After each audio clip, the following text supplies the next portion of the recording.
Hi, my name is Andrew Bond, and this is my presentation titled The Effects of Industrialization on the Cultures of Europe and Asia. In this presentation, we'll be covering how the effects of industrialization and the Enlightenment affected Europe and Asia, as well as comparing and contrasting the cultures that emerged. We will see how these produced cultures shaped the modern world today. For some learning goals to keep thinking about while watching, by the end of the presentation, you should be able to 1. Identify the effects industrialization had on the economies of Asia and Europe. 2. Identify ways that these economic changes affected the culture of the respective continents. And 3. Understand the cultural differences between Asia and Europe, as a result of the respective enlightenment in each continent.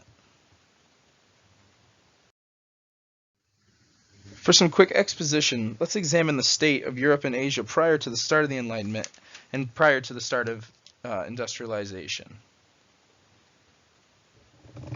Europe was the world colonizer during the 18th century. Britain, France, and Spain ruled over all of the continents of North and South America, as well as much of Africa.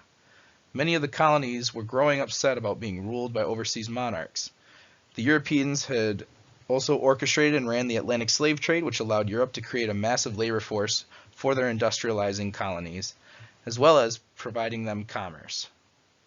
There was unrest among some of the nations, such as France, where the middle and lower classes were upset about treatment by the monarch and bourgeoisie.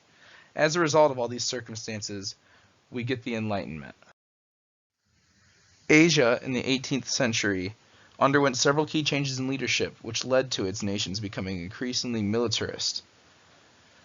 China was under the leadership of the Qing dynasty, whose original motives for conquest were those of concerns over security. They united all of modern China for the first time in over centuries. This conquest provided China an abundance of raw materials. China's increased size allowed them to control the spice trade, and their trade wasn't primarily affected by Europe. They were able to keep their trades in Asia. Japan was under control of the Tokugawa shogun, who militarized Japan and ruled ruthlessly. The shogun got rid of the Christian missionaries who lived in Japan and closed off all trade with Europe, only allowing for trades with China, Korea, and other places in Southeast Asia. The Enlightenment emerged in the 18th century in Europe as a result of the scientific revolution. The scientific revolution was a massive progression of our knowledge of math, the world, sciences, and even the cosmos. People like Copernicus, Galileo, and Isaac Newton were among many others. In chapter 15 it reads, "The culmination of the scientific revolution came in the work of Sir Isaac Newton, the Englishman who formulated the modern laws of motion and mechanics, which remained unchallenged until the 20th century." The scientific revolution caused many to question religion, as it could be challenged by the newfound sciences. This led many philosophers to reinvent ideas of morality. Later in chapter 15, the textbook reads, "If a human reason could discover the laws that governed the universe, surely it could uncover ways in which humankind might govern itself more effectively." The Enlightenment laid the groundwork for modern equality, with many enlightened thinkers calling for equality among sexes, as well as racial groups. Enlightenment also saw discoveries such as the theory of natural selection.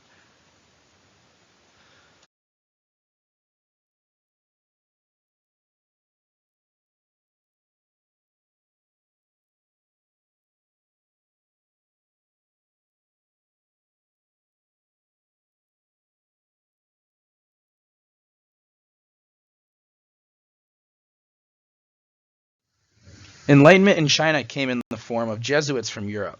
In chapter 15, the textbook reads, "As highly educated men, the Jesuits carried the recent secular knowledge of Europe's science, technology, geography, map-making to an audience of curious Chinese scholars. The Chinese took these materials and went on to make their own advances in science. They also began to reach out more in terms of philosophy, in the form of Neo-Confucianism. Neo-Confucians such as Wang Yangming argued that anyone could strive to have a virtuous life through introspection and contemplation, without wealth or education. This way of thinking brought a new sense of individualism to China. During the Qing dynasty, many more people became literate, so they could read these texts." Also from chapter 15, quote, "The Qing dynasty emperors and scholars were more interested in European techniques for predicting eclipses, reforming the calendar, and accurate map making. Despite taking in much from the West, people in China, such as Emperor Kangxi, wrote in 1721 that, quote, there is not a single Westerner versed in Chinese works, and their remarks are often incredible and ridiculous. He goes on to say, quote, from now on, Westerners should not be allowed to preach in China, to avoid further trouble. So there was still some deep-seated desire in China to keep their distance from the West. Following the Enlightenment, many Europeans wished for greater freedoms and more equality in society. This led to the overthrowing of the French monarch. On top of creating a more democratic society, the French became one of the more progressive nations in the world. From the 1701 decree and explanation of the French National Assembly, quote, the presently existing colonial assemblies will admit the people of color born of free fathers and mothers if they otherwise have the required status, end quote. While this was a compromise that kept slaves in the colonies, it made freeborn people of color in French colonies French citizens. The French government then abolished slavery in 1794 until Napoleon rescinded the law in 1802. Great Britain made the sale of slaves illegal in 1807 and then emancipated the rest of the existing slaves in 1834. Feminism was surging around this time, traveling all around the Western world, creating great influence. The Enlightenment showed similar progression in East Asia as well. In Japan, many men and women began to consider equal rights, such as marriage, family planning, and education. However, the government forbade women from taking active roles in positions of power. China was similar. However, China realized that in the course of bettering the nation, women certainly could assist that. As the world industrialized, it divided up its people into classes, especially in Europe. In Britain, labor classes dominated the population but had little influence in the government. This led to the formation of the Labour Party.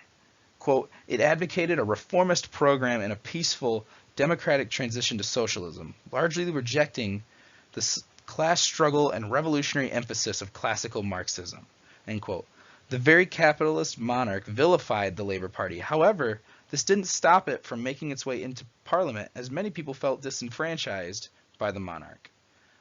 The majority of Europe rejected socialism and embraced capitalism. However, the progressiveness of these new enlightened countries was showing itself. China and Japan alike further rejected the West. The relationship between China and Europe came to a head during the Opium Wars in the late 1700s and early 1800s. Imports from Europe went from 1,000 chests full to over 23,000 chests in 59 years from 1773 to 1832. Britain won the Opium Wars and proceeded to take advantage of China to the point where they needed severe change to save the nation. China approached a necessity for a revolution. Wang Jinghui writes in, quote, we want a republic, not a constitutional monarchy, quote. It is our belief that only under a constitutional government established in the wake of revolution can the principles of nationalism and democracy be carried out, end quote. China ended up being a communist nation after the revolution of 1949, led by Mao Zedong. He ruled hard but was charismatic, so much of China rallied around him at the start. Japan became an authoritarian state in their industrialization. However, they excelled compared to much of the rest of the world. This was because they tried to employ as much of the country as they can, and their population stayed very stagnant, which increased their respective wealth. In 1937's Cardinal Principles of the Nation Entity of Japan, quote, loyalty is our fundamental way as a subject and is the basis for our national morality. So these people existed primarily for the bettering of Japan, which helped to put Japan back into the first world. In the 19th and 20th centuries, the trajectory that Europe and East Asia took were wildly different. After the periods of Enlightenment and subsequent period of industrialization, Europe was left very progressive, capitalist, but also somewhat democratic socialist continent that had reaches and allies all around the world. The people in Europe lived free and were very individualistic as a result of the Enlightenment and the industrialization that allowed the continent to grow very wealthy. China and Japan were left in situations where the outside world was taking advantage of them, so they had to shut themselves out somewhat and create revolution from inside. China was left a communist republic for a long time, and Japan an authoritarian dictatorship. However, the people of both nations showed sentiment of extreme nationalism and pride in where they come from. This allowed China and Japan to become world superpowers, along with much of Europe. Both Europe and Asia are developed in the modern world, even though it was through completely different paths. Here are the primary resources I referenced in our textbook, as well as our textbook. Thank you so much for watching my presentation, and have a good day.